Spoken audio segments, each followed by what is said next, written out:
Hey friends, today I want to talk about why losing weight can feel so hard and what you can do to make it easier. I've heard so many women say, why does this have to be so hard? I know what to do, but I just can't seem to do it. Or I do well for a little while, then I just slip back into my old habits. Maybe the weekends come or a vacation. Or I want to be healthier, but I really just feel stuck.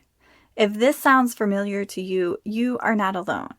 Today, I'm going to break it down and show you how to move forward in a way that feels manageable and realistic without getting deprived and overwhelmed.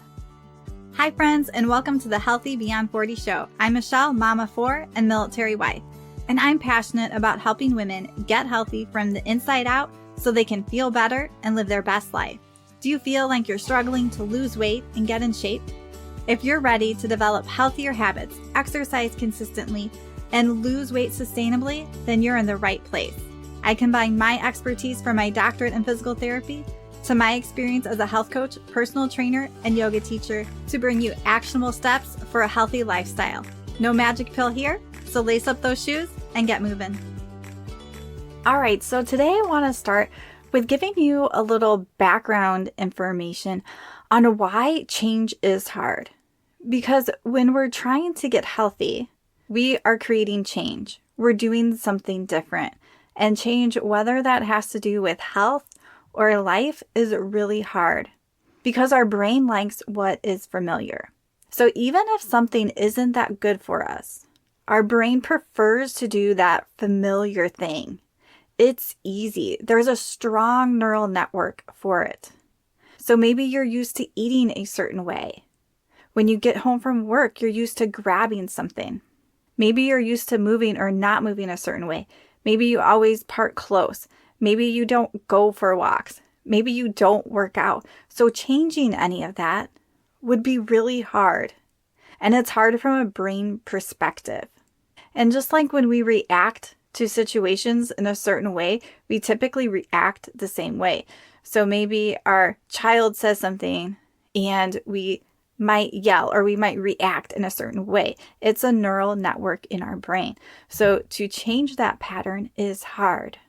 It's almost like we have these automatic programs running in our background. And we have to think of this when it comes to our health and we're trying to make changes.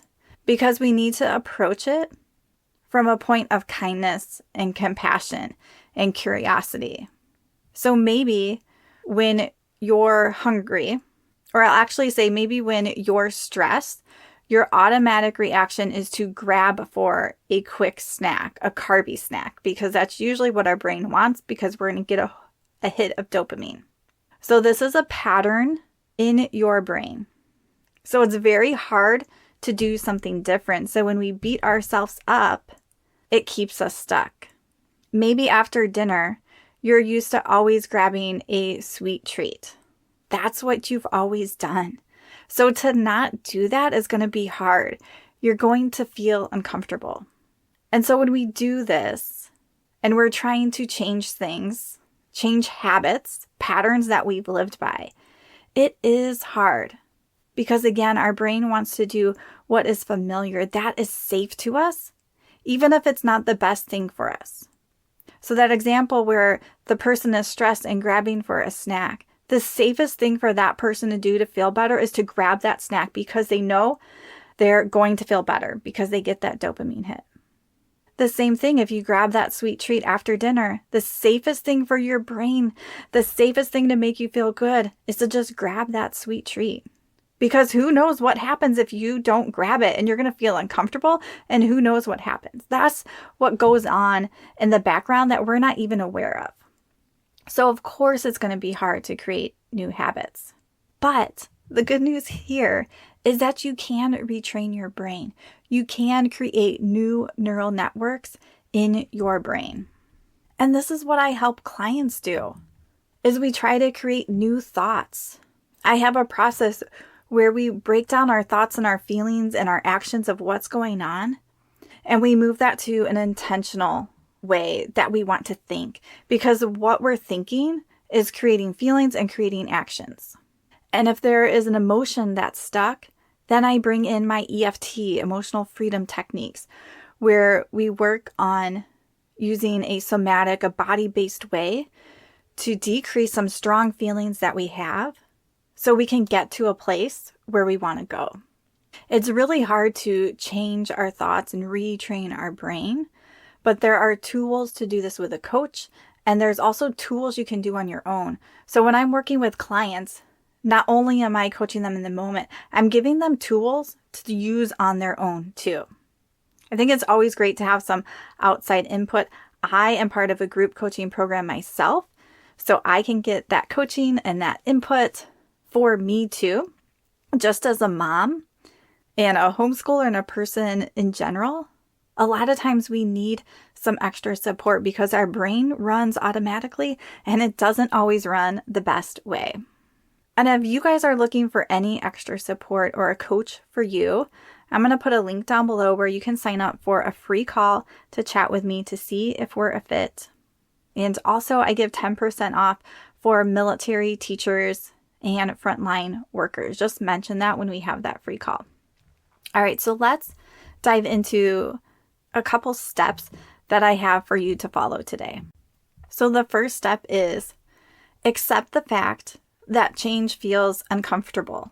So uncomfortable as a feeling, but also a feeling in our body.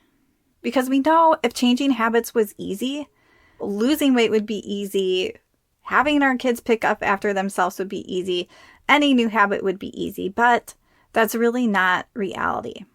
So when you start shifting habits, something that you're used to, it's going to feel uncomfortable. You're going to have thoughts that feel uncomfortable, and you're going to have, if you pay attention, there are sensations in your body that are going to feel uncomfortable. These are not harmful, and a lot of times we feel uncomfortable sensations, and it makes us stop doing what we want to do. But when we can start to become comfortable with uncomfortable sensations in our body, when we're intentional and we know that things are safe and good for us to do, we're able to move forward. So think about the first time you learned to ride a bike, or maybe you have taught a child. There was lots of wobbling. There was probably falling. It felt really weird. But then something started to click. And now once you've learned how to ride a bike, you don't even have to think about it. You don't have to think about how you balance or how you pedal. You now have a strong neural network in your brain to ride a bike that you didn't have before. And it's the same thing when it comes to thoughts and when it comes to habits that we want to create.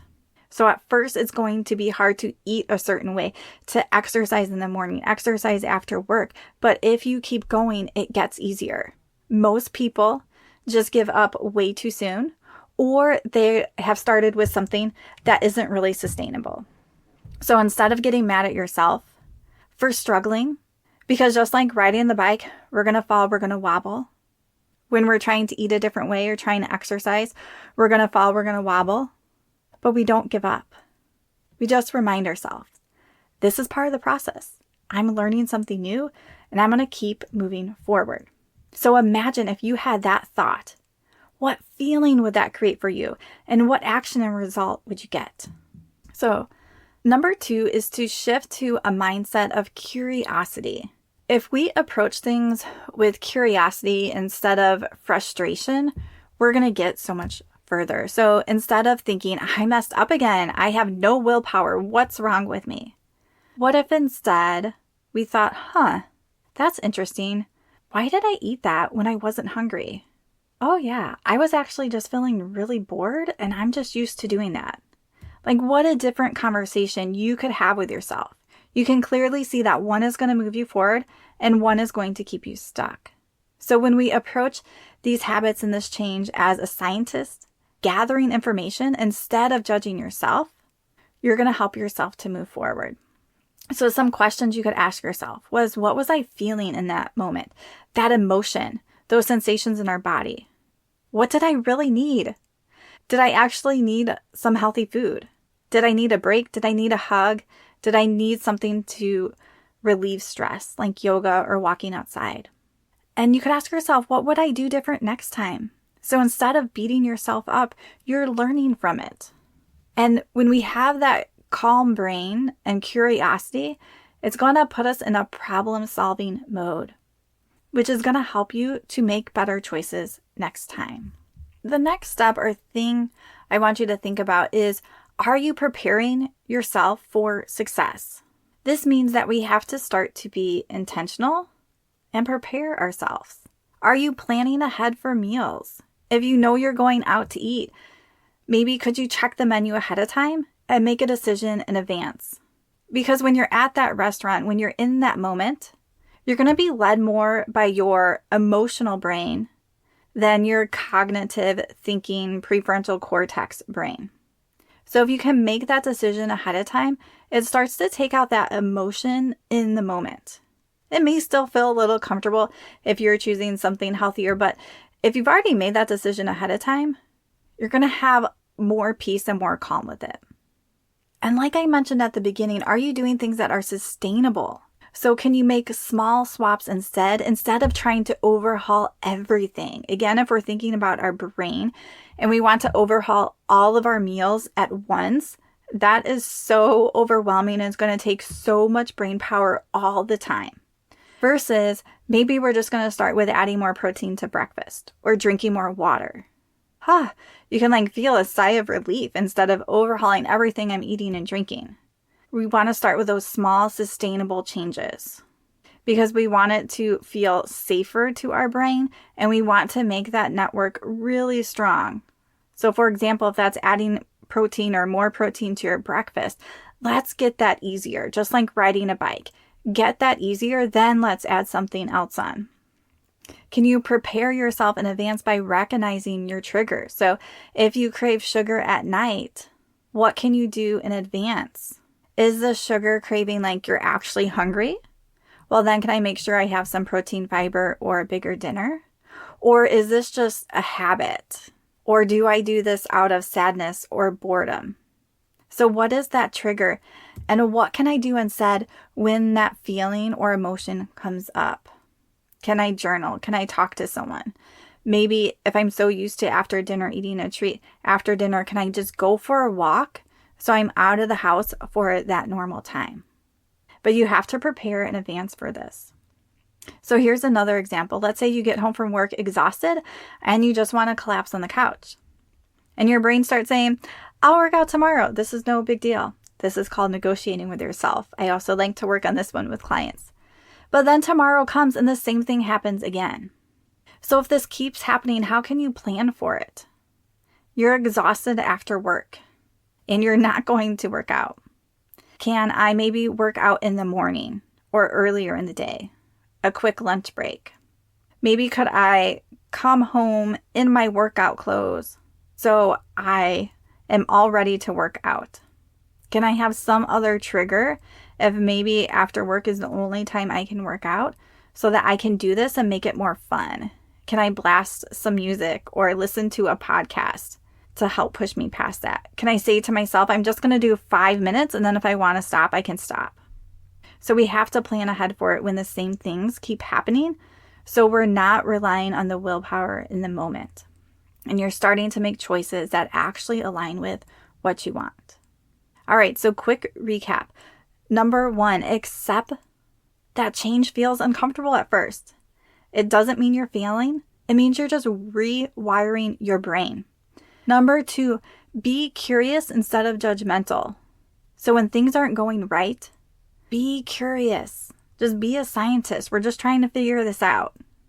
Number 3, plan ahead. What do you need to do in advance by making decisions, planning ahead to set yourself up for success? And know this, friends, it will get easier. So many clients that I work with, we're working on these specific small habits and it just gets easier and easier. And then they're like, oh, that's so easy. I don't have to think about it. And then we can add more on. So sometimes when it feels so hard at first, we just have to remind ourselves it will get easier. Once I stay consistent, these new habits are going to start feeling natural, just like riding a bike. So don't give up. Keep making those small changes and they will add up. And I know this process isn't always easy to do alone. I gave you a great outline in this episode for you to be able to sort of self-coach yourself. But this is also why I offer coaching, so that you don't have to figure it out all by yourself, or especially if you're getting stuck or doing the same loops with nutrition or exercise, we can start to break that down and figure out how to move you forward. So check the description down below to set up a free call with me. We'll go over your goals, see where you're struggling. And if we have time, I usually like to think of at least one habit or something that you can start to work on and move forward, whether you decide to work with me or not. So feel free to set up that free call, and I got that 10% discount for teachers, military, and frontline workers. And it's a 10% continuous discount for the whole time we work together. All right, friends, you got this, and just reach out if you need support. So many people keep waiting and waiting to get extra support. So if that's you, don't let it be you. Reach out and let's get moving forward. All right, have a great week, friends.